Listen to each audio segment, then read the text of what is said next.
And it's been better days for the Bills, who have saved their season a little bit. They win this was a thriller against the Chiefs at Kansas City. And Matthew, it's on the back of James Cook right now. 10 carries, 58 yards. More importantly, since Joe Brady has taken over, his usage in the pass game, 5 catches for 83 yards and a touchdown yesterday. This has been a consistent part since they moved on from Ken Dorsey.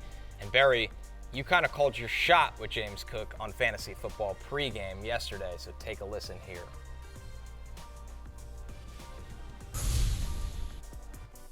As you see, the Week 14 fantasy leaders at running back. We will get to Matthew's shot for shot yesterday.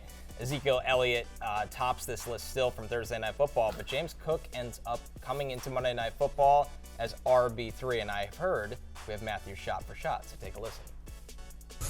I really like him a lot. I'm at running back 14. He made the love list this week, guys. I think James Cook is due. I think James Cook is gonna wait for it. Cook. That's right. Woo. That's right. God bless. Got him. Dad, is it too early for dad jokes? I don't think it is. 3 out of 10.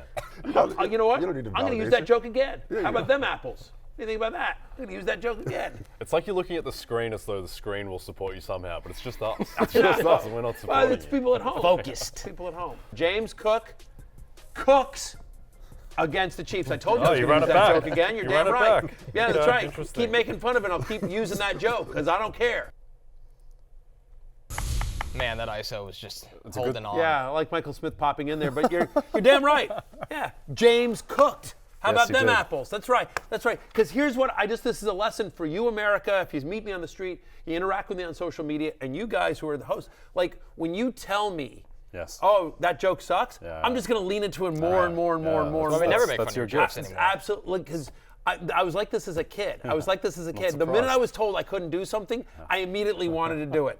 The minute I was told, oh, that's no good, my goal is I don't run away. I lean into it further. So yeah, it's not a good joke. No. I asked and answered. I was being kind with the 3 out of 10. Yes, rating. I agree with you. By the way, I think you graded too high. I'm a nice guy. Yeah, definitely. Like you were definitely the French judge on that particular joke, and yet still, I'm going to lean into it more. James cooked. He cooked, and he has been cooking since Joe Brady took over. He's had over 100 yards from scrimmage in every single game since Brady has started calling the plays here. And what's exciting is he's also getting involved in the passing game. A 14% target share in every game with Brady as the OC as well. So it's weird. It's good to see James Cook do as well as he is, because honestly, it feels like he's the only part of the Bills' offense that's really clicking here. Brutal game from Gabe Davis. A typical, this is the Gabe Davis experience. Up, down, up. He's awesome, he's bad, he's awesome, he's bad. But Stefon Diggs, since Joe Brady took over as the offense coordinator, I think this is interesting. Since Joe Brady took over as the offense coordinator, it's only 3 games, so it's a small sample size, but he's wide receiver 35 on a points per game basis, again, as we head into Monday Night Football. He's had under 7 fantasy points in 2 of the 3 games, including his 2 lowest yardage games of the season. He's had under 35 receiving yards in 3 of the past 4.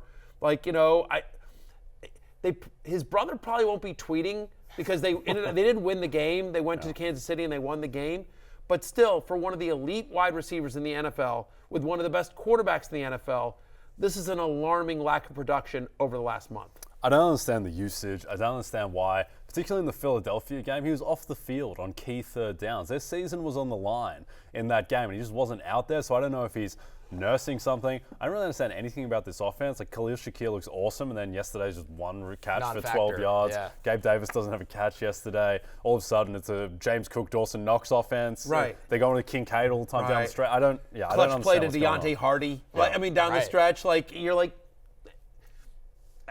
So it's a weird one, right? And it makes me nervous, especially because, by the way, their next game, they're home to Dallas. Yeah. And then they're at the Chargers. That's a game that's exclusively on Peacock. Let's go, I'm a company man. Let's go Eastern Stick. Yeah. Well, by the way, if you want to watch that game on Peacock, you can subscribe to rotopass.com. Get a bunch of great fantasy sites along with the subscription There you go. to Peacock. The holiday bundle.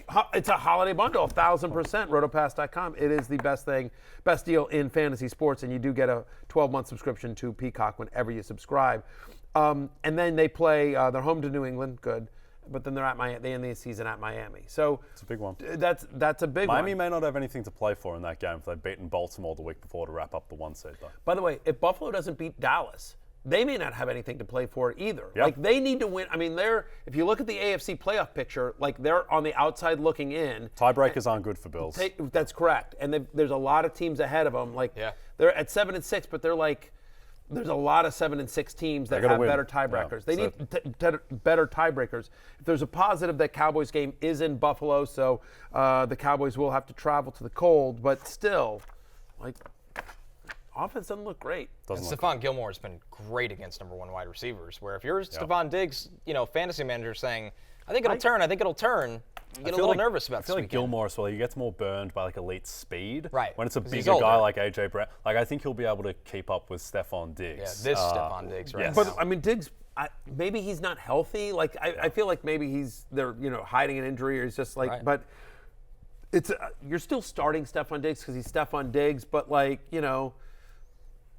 there's some cause for concern here. 100%. Speaking as somebody who I'm in first place in one of my dynasty leagues, and so I'm going for it this year. I'm pushing all my chips in the middle. There's 2 other teams that are really good in my league as well. And so I traded my Jahan Dotson and my number 1 pick next year for Stefon Diggs in this dynasty league to try to make a final push. And at the moment, I'm not feeling good about the trade. I got to be honest with you. Don't feel good about it. I'm nervous. On the Chiefs side of things, Mahomes comes in as QB18. We know how the Kadarius Toney offsides changes things, but as it stands, Mahomes 25-43, 271 yards, touchdown and interception. I mean, Jay, the offsides heard around the world with Kadarius Toney. Obviously, the Chiefs are not happy after the game, but the man was offsides, and it changed the outcome of this one. The irony is it's not even the worst offsides that the Chiefs have committed in the past 6 years, because D Ford was offsides in the AFC title game against Tom Brady, which literally, if he's just 2 inches back, Tom Brady doesn't have a Super Bowl. Right. That's the game. Game was over. It doesn't get talked about enough. That's one of the most consequential plays in NFL history. D Ford's interception, that's 100% took the interception off the board. Kadarius Toney, look, we don't really have to get into it because we could spend all day on it. You can't see the ball. He's clearly offsides. You can't see the ball. To me, and I tweeted about this last night, but I think that Mahomes, he doesn't throw that fit if any of his receivers catch a ball against Detroit, if MVS comes down with the pass against Philly, if the pass interference gets called at the end of the Green Bay game. Like, he just feels like a man at the end of his tether because everything around him, it's all just descended into farce. It's like, let's see what his receivers can screw up now. And I think it just broke him.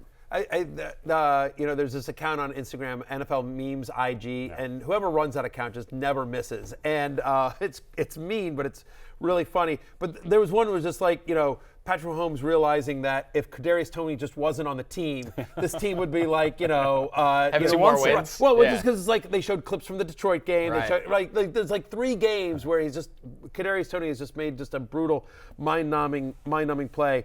Look, no one complains about the refs more than me. I'm the first to be able to just pile on the refs, but like even I'm like, that's the right call. Like you can't see he's so clearly offsides.